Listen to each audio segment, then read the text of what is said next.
Hola, buenas noches. Hoy vamos a hablar de la vivienda familiar.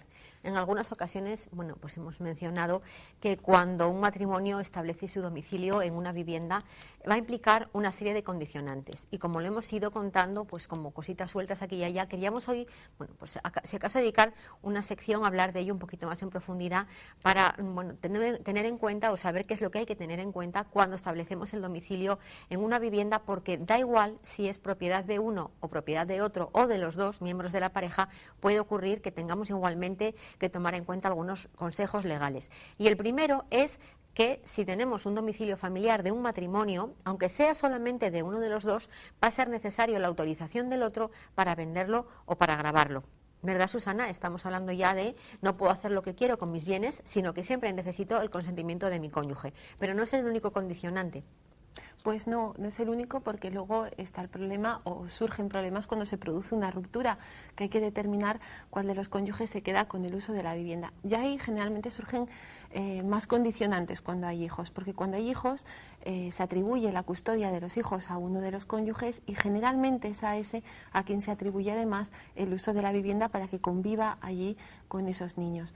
En estos casos, con independencia de a quién pertenezca la vivienda, a quién sea el propietario o aunque sea el propietario único el otro cónyuge, ese uso va a suponer que quien va a utilizar efectivamente la vivienda es aquel a quien se haya atribuido la custodia y los niños. Y hay otro tema también que suele surgir en ocasiones, Elena, que es el supuesto, y es un supuesto que además nos llegan consultas muchas veces, sobre todo cuando ya estamos también en una situación de ruptura, de yo he comprado la casa o la vivienda antes de casarme, pues la compra uno de los dos o los dos y luego la hemos seguido pagando durante el matrimonio. ¿Qué es lo que pasa ahí? Sí, ahí justamente el problema lo tenemos cuando el régimen económico es el de gananciales.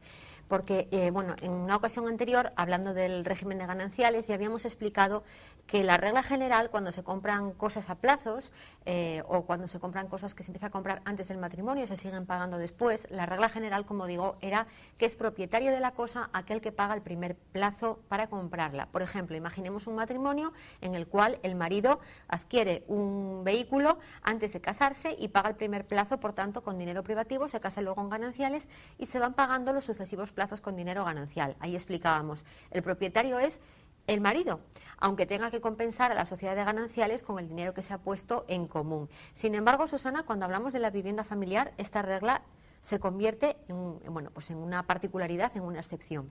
Pues sí, Elena, porque hay un supuesto, una solución distinta a nuestro Código Civil para esos supuestos.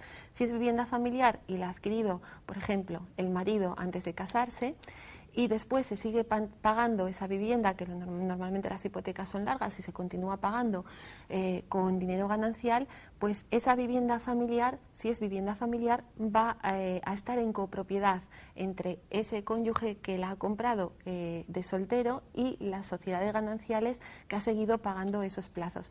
Ahí la titularidad es compartida. ¿En qué proporción? Bueno, pues en la proporción en la que cada uno haya ido pagándola. Parece complicado, pero fundamentalmente la idea que queremos transmitirles es que cuando es una vivienda familiar hay en nuestro Código Civil una especial protección y unas normas especiales que no se aplican a otros supuestos, a otros bienes que no tienen esta cualidad.